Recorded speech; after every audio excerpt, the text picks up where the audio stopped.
What's going on, everyone? So at this point, it is a real possibility that the Los Angeles Lakers could be running it back, at least for the majority of the players. Now, could they still do like a salary dump to kind of clear off some salary or clear up a roster spot for, later on down the road? Absolutely. But all the trades that are kind of out there, it doesn't really look like anything really makes sense for the Lakers. The Lakers are actively trying to find trades, but everyone's trying to take all of the Lakers' picks.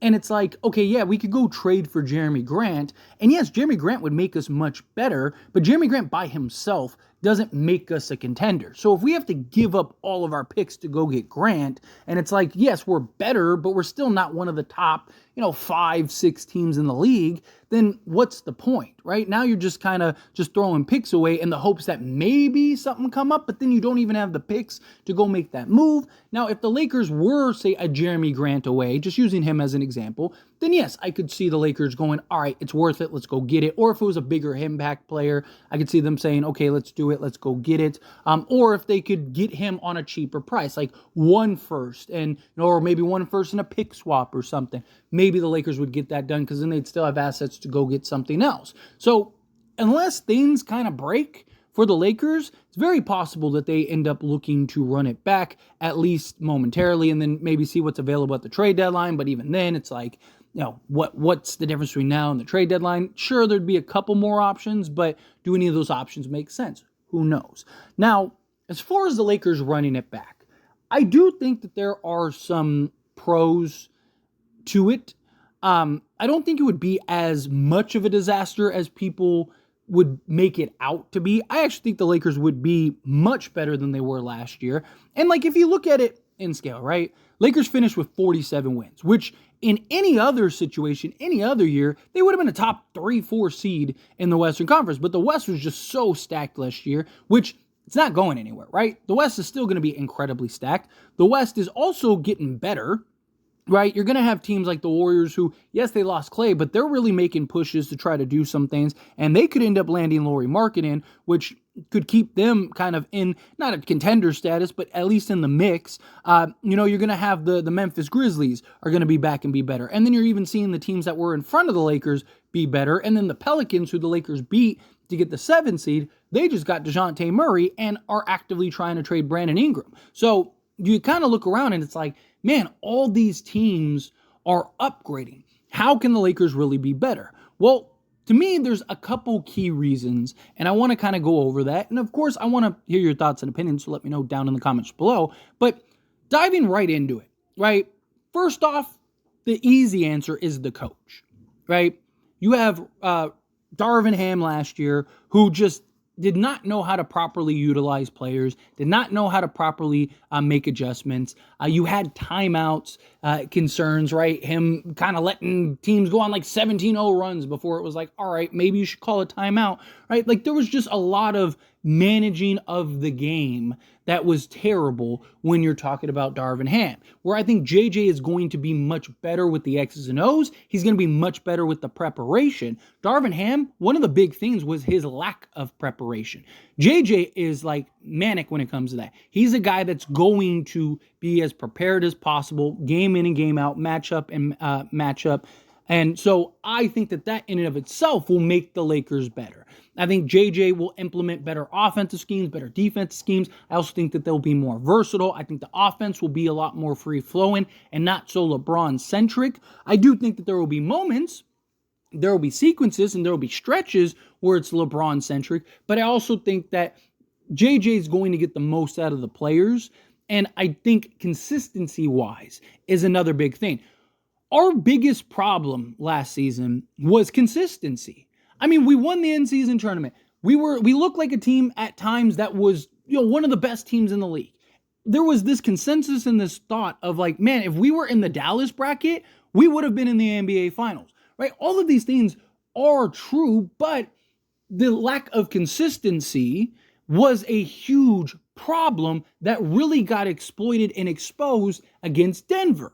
It was just that we matched up so much better against everyone else that even with the inconsistencies, there was at least that puncher's chance that we could beat them, right? Where Denver was the one team that you have to play perfect against, otherwise you're not going to beat them. Minnesota played about as perfect as you could. They had probably the best defensive display we've seen in 20 years, and still it took them 7 games to beat Denver. So the Lakers didn't have that margin for error. And the problem is you saw the inconsistencies all season long, and all of that came to light in that Denver series. I mean, the Lakers were winning in every game, right? But what was the Lakers' problem all season? They were really good in one half, they were terrible in the other. What were they in every single game against Denver? They were excellent in the first half, terrible in the second, right? Like, those problems that you saw throughout the course of the season never got fixed, never got addressed, and it came back to bite them when it mattered the most. I think JJ will make those corrections. I think JJ will get guys to buy in better. I think the offense won't be as stagnant at times. I mean, again, Denver series, right? Like, every one of those games we lost because we had this stretch of not like a minute or two. Like, every team has a minute or two of just stagnant, like nothing's fallen, right? And it's just terrible. But Lakers, every game had a 4 or 5 minute stretch where they just couldn't score the basketball. And no adjustments, nothing was changed. I think JJ will make those adjustments. I think JJ will make those changes to put the Lakers in better position. So I think just the head coach, or just the coaching staff period by itself, will make us better if we were to run it back. But you need more than that, right? Another big factor is Max Christie, right? Now, Max Christie's kind of more of an anomaly.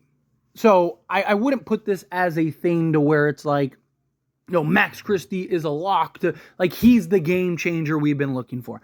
I'm not saying that. But what I am saying is that Max Christie has the tools and tangibles.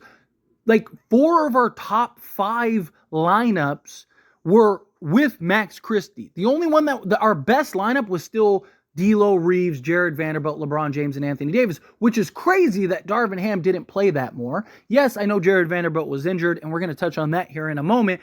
But when he was playing, Darvin Ham refused to play that starting 5 that got us to the conference finals, right? And that was, by every metric, our best lineup. But all the other best lineups were with Max Christie. Why? Because he shot 40% on catch and shoot threes, and he actually is one of our best defensive players. He is very good defensively and has very good instincts. So him coming in could be our 3-and-D guard that we've been looking for. And, certain matchups could even play the 3 out on the wing. There's also that factor of the Austin Reeves effect, right? Austin Reeves didn't become Austin Reeves until he got the opportunity. Darvin Ham never gave Max Christie the opportunity. It's one of the reasons he got fired based on reports, right? Is because the Lakers wanted Max Christie to get more run, and Darvin Ham refused to do it, even when the numbers said you should, which I don't believe JJ will make that mistake. I think JJ will go, hey man, we are best with Max Christie on the court. We need to play Max Christie. I'm not saying he's going to get 30, 40 minutes a game, but I wouldn't rule it out depending on how good he is and the strides he takes. Look at Austin Reeves. Nobody thought Austin Reeves was the Austin Reeves he is. And I know he had his struggles last season. Again, we'll touch on that here in a moment. But Austin Reeves still was a very good player that was undrafted, that no one really saw coming until he got the opportunity. LeBron goes down. LeBron going down. All of a sudden, boom, Reeves gets the opportunity just by happenstance, not because Darvin Ham is some genius that calculated that. No, it's just he was out of options and threw him out there, and Austin Reeves emerged. There's always a possibility that Max Christie could potentially have the same effect, where he goes out, and I'm not saying he's going to go and be a 20-10 guy or something like that, but could he be a guy that comes in and gives you double-digit in scoring and be able to defend the best player on the other team, right? I mean, he was holding his own against some of the elites in the league and doing an excellent job on them. So I actually think that that's a real possibility.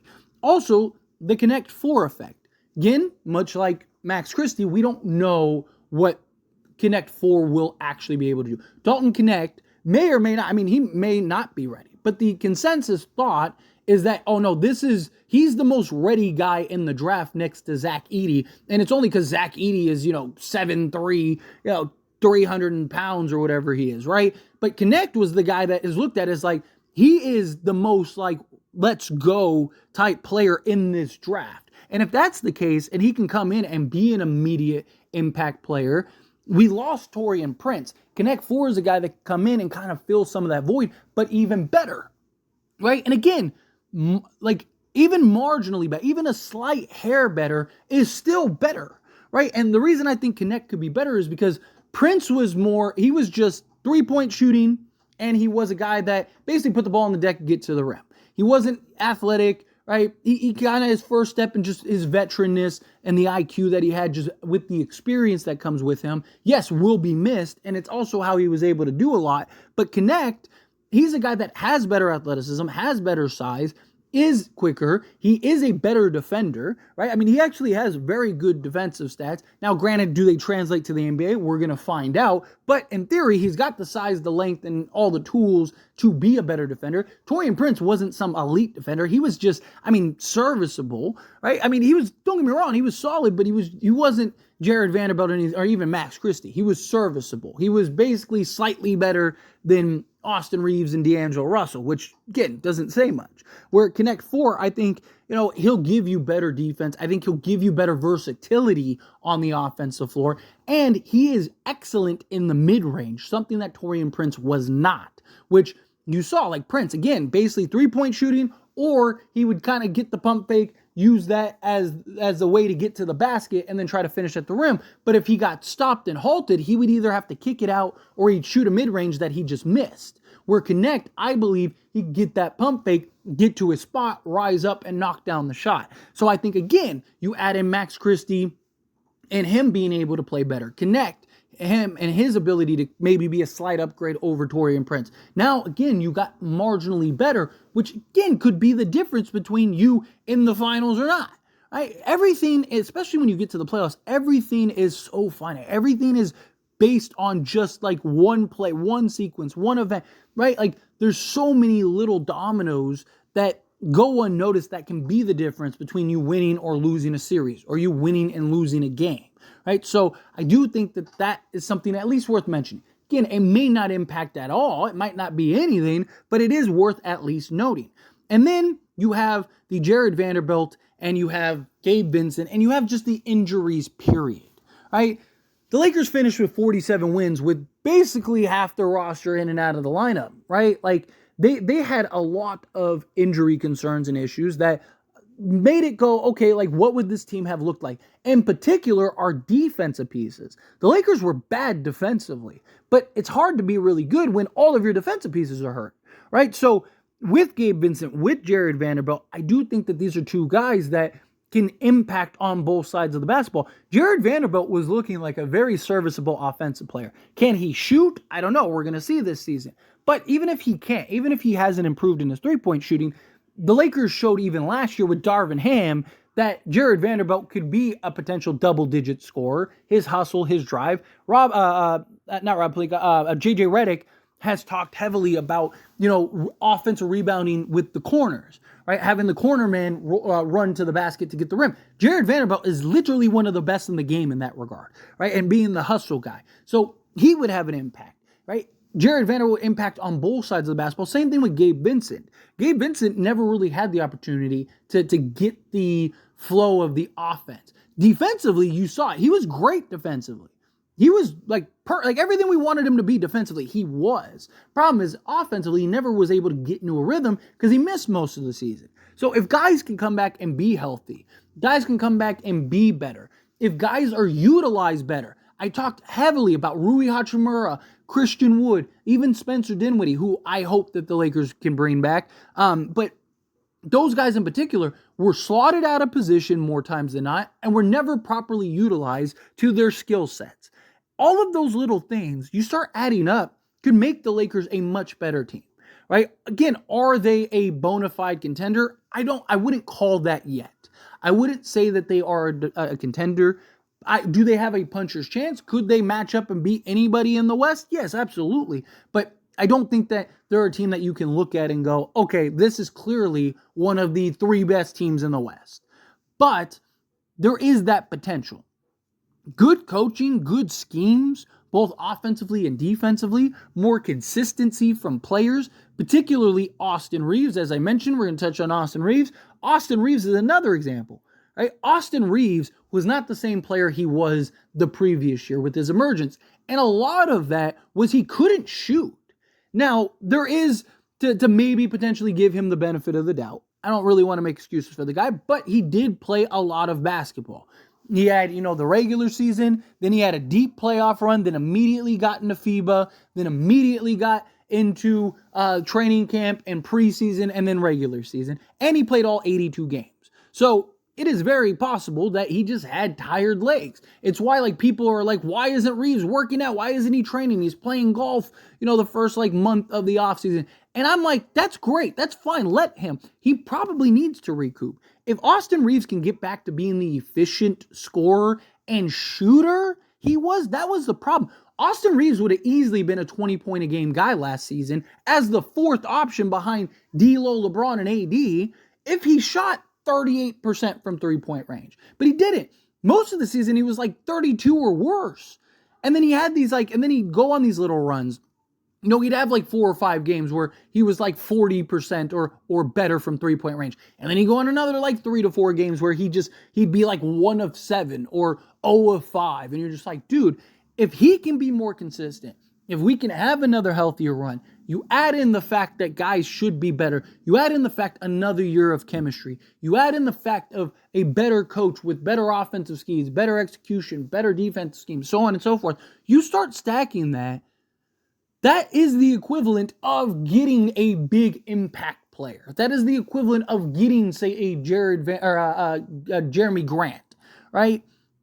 So if you look at it, you go, oh, well, I'd love to get a Jeremy Grant. Well, just through all of these little nuances kind of collectively coming together, you could essentially have that equivalent through committee, right? And then, again, I would love to still go get that piece to where maybe if you go get a Jeremy Grant or you go get something, maybe now the Lakers could get back into contention. But I don't hate the idea of them running it back. I don't think it's the worst thing ever. I don't want them to do that because, again, I don't look at this team and go, they are a bona fide contender, right? They looked like an excellent team with depth, talent, everything. But you saw a lot of the flaws and ailments that came to light, right? Like D'Lo and Reeves as your backcourt, I still am not fully committed and bought into, right? Could they be better? Sure. Right? If Reeves could be better. Also, defensively, Reeves was atrocious this season, but he was actually good in the playoffs. If he can consistently be better, then maybe things change. So, I don't hate the idea.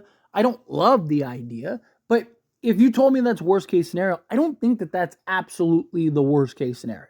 I think the Lakers still have as good of a chance as, half the teams in the league, if not more. I think that there are clearly a handful of teams that are better than them, right? You could argue the teams, and you still got to put Denver there. I know that they lost KCP, but it's still Denver, and they've just had our number, right?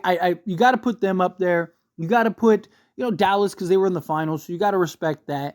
The Timberwolves and the Thunder, right? So you got basically 1, 2, 3, 4 teams that I think you could say are better than the Lakers, given what we saw last year. They should be better again this year. Some of these teams actually made upgrades and improvements. Yes, Denver kind of took an L a little bit, but they'll still be Denver, right? Dallas did some nice things. Phoenix, I'm still not sold in. I do like their offseason moves more than last year, but I still think Phoenix is still going to be a disaster. The Clippers, they're not going to be better without Paul George. I do like their moves too again, but they're not going to be better without Paul George.